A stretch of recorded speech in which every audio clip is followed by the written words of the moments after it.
জয় শ্রীরাম, জয় সীতারাম, জয় বজরংবলী, জয় হনুমানজি।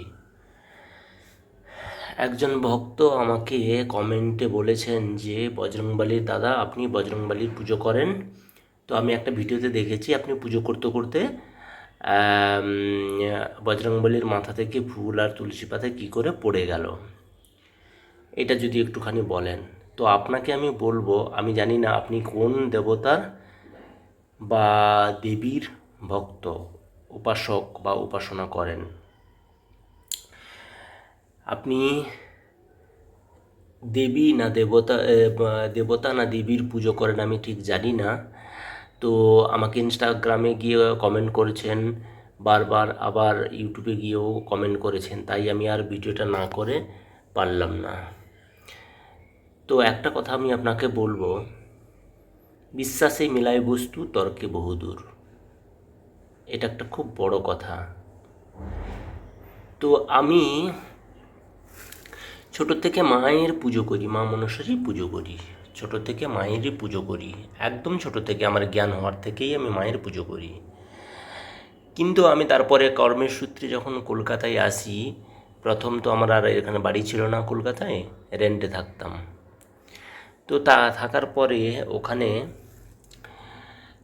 কোনো একটা বাড়িতে আমার ওপর, আমি ভিডিওতে বলেছি আপনারা জানেন, তবুও আমি আবার বললাম, রাত্রে শোয়ার সময় মনে হচ্ছে আমার ওপরে কেউ একটা চেপে বসছে, এরকম একটা ব্যাপার ছিল, ভূতের ব্যাপার ছিল, কিছু ভৌতিক কারণ। তো আমি বাড়ি যাই, গ্রামে যাই, বাবাকে বলি। তো হঠাৎ করে প্রচুর বৃষ্টি হচ্ছিল একদিন। তো আমি সেদিন আমার সাথে একই ঘটনা ঘটলো, বারবার ঘটতে থাকলো। এখানে কলকাতায় প্রচুর মন্দির, প্রচুর পুজো, অনেক কিছু টুকটাক মাদুলি মাদুলি অনেক কিছু করেছি, কিন্তু কিছুতেই কিছু হয়নি। তো বাবাকে বলি, বাবা নিয়ে গিয়ে গ্রামে নিয়ে গেলেন। গিয়ে গ্রামে যাওয়ার পরে একটা ওই সেই জ্যোতিষ মতিষ সব কি সব মাদুলটা দিল, অনেক কিছু দিল। তো তাতে আমার কোনো কাজ হলো না, খরচ হলো, প্রচুর টাকা খরচ হয়েছিল। তারপর এই যে বললাম, বিশ্বাসী মেলায় বস্তু, তর্কে বহুদূর।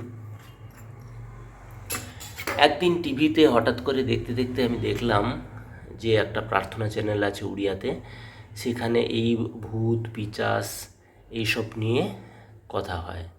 তো ওখানে মহারাজ বলছিলেন যে বজরংবলীর পুজো করলে নাকি এইসব জিনিস, এইসব ব্যাপারগুলো আর থাকবে না। সেই শোনার পর আমার বিশ্বাস জাগে মনে, তাই আমি দক্ষিণেশ্বরে গিয়ে এই যে আমার বজরংবলী, এই যে সংকটমোচন, এই মূর্তিটাকে আমি আনি। এনে কোনো ব্রাহ্মণ না, কিছু না, আমি নিজে বাড়িতে রেখে পুজো করা শুরু করি। অনেকে প্রাণদান করে, প্রতিষ্ঠিত করে, আমার ওসব কিছু না। আমি বজরংবলীর মূর্তি একটা আনি, এনে পুজো করা শুরু করি। তো বিশ্বাস করবেন না আপনারা, সেই যে পুজো করার পর থেকেই আমার সাথে যেটা হচ্ছিল রাত্রে, ভূতের যে ব্যাপারটা, সেটা পুরো কেটে গেল, কেটে গেল, পুরো একদম কেটে গেল। তো একদিন আমি অফিসে যাওয়ার পথে একজন ঠাকুরমশাই, ওনার সাথে আমার দেখা হয়, পরিচিত ছিলেন। তো ওনাকে আমি একদিন জিজ্ঞেস করলাম যে ঠাকুরমশাই, সরি, বজরংবলীর পুজো করব, কিভাবে করতে হয়? তখন উনি বললেন, কি আর করবি, নাড়ু দিবি আর পাকা কলা দিবি, খোসা ছাড়াবি না, কলা দিবি, গোটা কলা দিবি, ব্যাস। আমি ব্যাস হয়ে যাবে না? হ্যাঁ, ভক্তি মনে রেখে বজরংবলীকে ডাকবি। তো এইটা বলার পরে আমি ঠিক ওইভাবে ব্রাহ্মণের মুখে শোনার পর আমি এসে বাড়িতে মাঝে মধ্যে করতাম, নিয়মিত করতাম না, নিয়মিত মায়ের পুজোই করতাম। তো সেই বজরংবলীর পুজো করার পর থেকে যে ভূতের ব্যাপারটা আমার সাথে ঘটতো, সেটা সম্পূর্ণ আর হলো না। তারপর থেকে আমার তো খুব বিশ্বাস জাগলো, কোনো একটা বিপদ আপদ কোনো কিছু একটা হলে মাকে তো ডাকি, কিন্তু আমি বজরংবলীরও পুজো করি আর বজরংবলীকেও ডাকি। তারপর একদিন হঠাৎ করে আমি বললাম, মাকে পুজো করার পর ফুল চাইলে দেয়, তো আমার বজরংবলীকেও যদি ডাকি। তো বজরংবলীর 108 বার একটা মন্ত্র আছে, ওং হাং হনুমতায় নমঃ, ওং হাং হনুমতায় নমঃ, ওং হাং হনুমতায় নমঃ।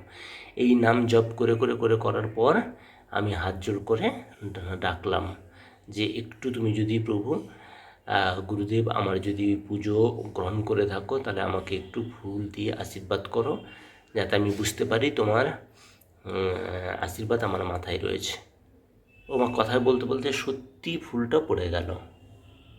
আমি গুরুদেবকে আমি বললাম, হে রাম ভক্ত, আমি রামের পুজো করি, রামকে স্মরণ করি, তোমার চরণে আমাকে ঠাঁই দাও আর তুমি ফুল দিয়ে আশীর্বাদ করো যাতে আমার পুজো তুমি গ্রহণ করেছ, এই প্রমাণটুকু আমি পেতে চাই। এইটা বলার সাথে সাথে আমার হাতে ফুল এসে ফুলটা ঝরে পড়লো। এবার কিভাবে পড়লো কী করলো আমি তো আর আপনাদের আর বলতে পারবো না, কারণ আমি এইটা বলে হাত জোড়ো করে চেয়েছি, তখনই ফুলটা মাথা থেকে পড়ে যায়। তো তারপর থেকে এখন সেদিন থেকে আমার বিশ্বাস জাগে। আপনারা কতখানি বিশ্বাস করলেন জানি না, আমার তো মনের মধ্যে জাগলো যে আমি বিশ্বাস করলাম যে না, আমি চাইতে ওই ফুল আর তুলসী পাতাটা পড়লো। সেদিনের পর থেকে এখন আমি মাঝে মধ্যে চাই। আর এখন তো ইউটিউবে আমি ভিডিও দেওয়ার পরে ওই দিন হয়তো দেখিয়েছিলাম ভিডিওটা, তাই একজন আমার ভাই কমেন্টের মধ্যে জানতে চেয়েছিল। এইটাই হচ্ছে আসল রহস্য, আসল গল্প।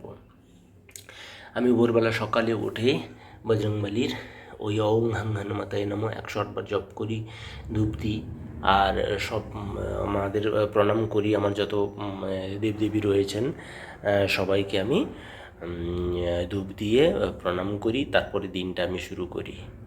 তো তুমি জানতে চেয়েছিলে ভাই যে বজরংবলীর কী করে সম্ভব, তুমিও নাকি বজরংবলীর পুজো করো।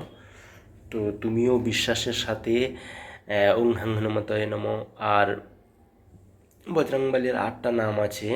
বজরংবলী, বীর হনুমান, মহাবীর, পবনপুত্র, রামদূত, সংকটমোচন, বালাজি, মারুতি, এই যে নাম আছে। তো এইগুলো তুমি যদি জপ করো আর তুমিও যদি ভক্তি ভরে বজরংবলীকে তুমি ডাকো, তাহলে তুমিও হয়তো পেতে পারবে। এটা জানতে চেয়েছিলে, তোমার জন্য এই ভিডিওটা। অনেক ধন্যবাদ।